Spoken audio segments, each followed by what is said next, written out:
Bienvenue dans cette nouvelle vidéo. On va traiter de corriger les questions numéro 5, 6, 7 et 8 de concours d'accès à la fac de médecine et de pharmacie de FES année 2016. Question numéro 5 nous dit de calculer le domaine de définition de la fonction f définie par f de x qui est égal à e à la puissance ln de x sur racine cubique de x moins 1 et on a 5 affirmations. Parmi les 5 affirmations proposées, une seule est vraie. On rappelle tout d'abord que si f de x est égal à racine 2n plus 1, racine 2n plus 1, c'est-à-dire impair, ici impair, de g de x, alors domaine de définition de f est égal au domaine de g de x. Si f de x est égal à la racine de 2n, c'est-à-dire qu'elle est paire de g de x, alors domaine de définition de f de x est égal à tout x appartenant à R tel que g de x est supérieur ou égal à 0.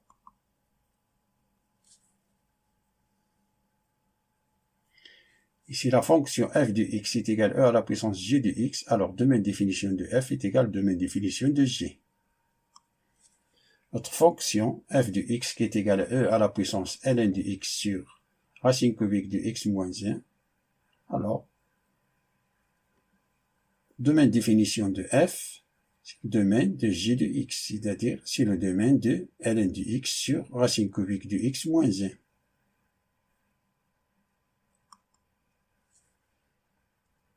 Alors, g de x existe si et seulement si on a x est strictement supérieur à 0 et racine cubique de x moins 1 est différent de 0. Car ici, au dénominateur, ça est différent de 0.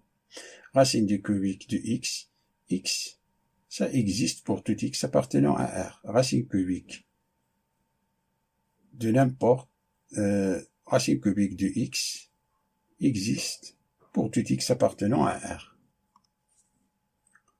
Alors ça, que veut dire ça? X est strictement supérieur à 0, ça veut dire que x appartient à l'intervalle ouvert 0 plus l'infini. Et racine cubique de x moins 1 est différent de 0, ça veut dire que racine cubique de x est différent de 1, ce qui veut dire que x est différent. Racine cubique de x différent de 1, ça veut dire que x est différent de 1. Donc notre domaine de définition, c'est ça c'est 0 plus l'infini, et ça c'est R, x différent de 1, ça veut dire que x appartient à R moins 1. C'est-à-dire moins l'infini plus l'infini moins 1. Et l'intersection entre ces deux intervalles, ce n'est que 0 plus l'infini moins 1. Intervalle 0 plus l'infini moins 1. Donc, domaine de définition, c'est d de f est égal à d de g qui est égal à 0 plus l'infini moins 1 qui est égal à 0, 1 union 1 plus l'infini. D'où la bonne réponse, c'est B. Passons à la question numéro 6, qui nous dit la probabilité qu'un candidat obtient une note de 20 sur cette épreuve mathématique, sachant qu'il a choisi au hasard toutes les réponses sur les 16 questions. On a 5 réponses. La réponse A, c'est 1 sur 80. La réponse B, c'est la combinaison de 1 cinquième divisé par 80. La réponse C, c'est 16 sur 80. La réponse D, c'est 1 sur 5 à la puissance 16. La réponse E, c'est 0. Parmi les 5 réponses proposées, une seule est juste. Signifie quelle est la probabilité de répondre correctement à toutes les questions si les réponses sont choisies au hasard. Chaque question n'a qu'une seule bonne réponse, c'est-à-dire que la probabilité de cocher la bonne réponse, si le nombre de cas favorables, on a une unique réponse juste, divisé par le nombre de cas possibles. On a 5 réponses possibles. Donc, dans chaque question, la probabilité de cocher la bonne réponse est égale à 1 cinquième. On note par P, petit p, la probabilité de répondre correctement à toutes les questions. C'est-à-dire, On a P est égal à 1 cinquième fois 1 cinquième, de répondre à toutes les questions. Ça qui est égal 16 fois, car on a 6 questions. Ça est égal 1 sur 5 à la puissance 16, c'est-à-dire la bonne réponse, c'est D. Passons à la question numéro 7. C'est un cadeau. Question 7. Soit Z1 qui est égal à E à la puissance I 216 plus E à la puissance I de 2017 et Z2 qui est égal à E à la puissance moins I 2016 plus E à la puissance moins I 2017 sont strictement positifs, strictement négatifs, sont conjugués, sont égaux, sont opposés. Parmi les 5 réponses proposées, une seule est juste. On rappelle que E à la puissance I alpha, c'est cos de alpha plus I sin de alpha.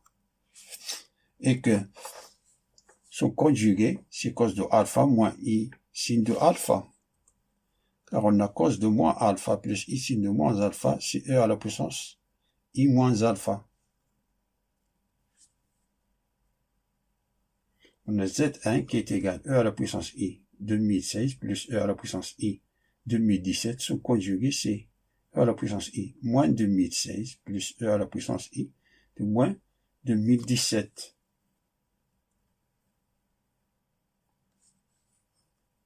Qui est égal à E à la puissance moins I 2016 plus E à la puissance moins I 2017.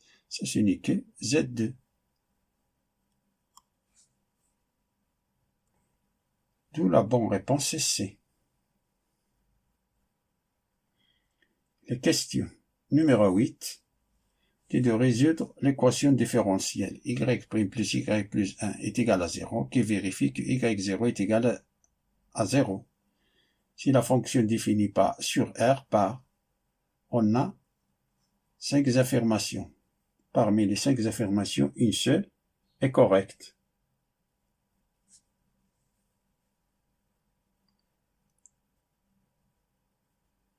Petit rappel, soit f de x, y' plus g de x, y est égal à h de x. D'abord, on calcule I de x qui est égal E à la puissance l'intégrale de j de x sur f de x. D de x. Ici, la constante est égale à 0. Ici, on prend la constante est égale à 0. Depuis, on calcule que yx, est égal à l'intégrale de I de x qu'on a déjà calculé, I de x fois h de x sur f de x, I de x, tout divisé par I de x.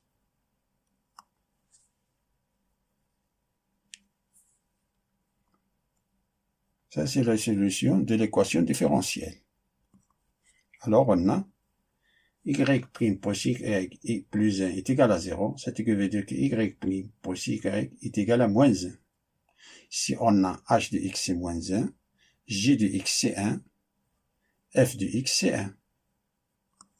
Alors, calculons I de x. I de x est égal à l'intégrale E, intégrale de 1 sur 1, d de x, qui est égal E, l'intégrale de 1 d de x, 1 sur 1 c'est 1 d de x, qui est égal E de x. Ici, la constante est 0. Je peux oublier qu'ici, la constante, cette intégrale, constante est égale à 0. E à la puissance x. L'intégrale de 1, c'est x. D'où, on a yx est égal, notre fonction yx est égal à l'intégrale I de x, c'est E de x. H de x, c'est moins 1. F de x, c'est 1. Tout divisé par I de x. Ça est égal à l'intégrale E de x de moins 1 sur 1 d de x sur E de x qui est égal à moins l'intégrale de E de x d de x sur E de x. Ça qui est égal, cette intégrale-là, c'est E de x plus une constante. Alors on a, c'est moins E de x plus une constante, tout divisé par par e de x.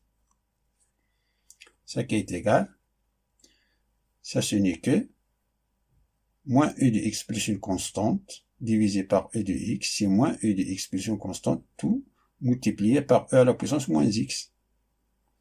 L'inverse de e de x, c'est 1 sur e de x, c'est l'inverse de e de x, c'est-à-dire e à la puissance moins x. Ici, moins e de x plus une constante à la puissance moins x. Ça est égal. Moins e de x fois e à la puissance moins x, c'est e à la puissance 0. X moins x, c'est 0. C'est-à-dire moins 1. Plus la constante fois e à la puissance moins x. On sait que y0 est égal à 0. Donc on remplace x par 0. Alors on a moins 1 plus la constante fois moins 0, c'est 0. Qui est égal à 0. Ce qui veut dire qu'on a ici, ça c'est 1, que la constante est égale à 1. D'où, par suite, yx est égal à moins 1. La constante qu'on a trouvée, c'est 1. C'est-à-dire moins 1 plus e à la puissance moins x. D'où la bonne réponse, c'est C. Fin de la résolution de ces questions. Question numéro 5, 6, 7 et 8. Je vous souhaite bon courage et bientôt.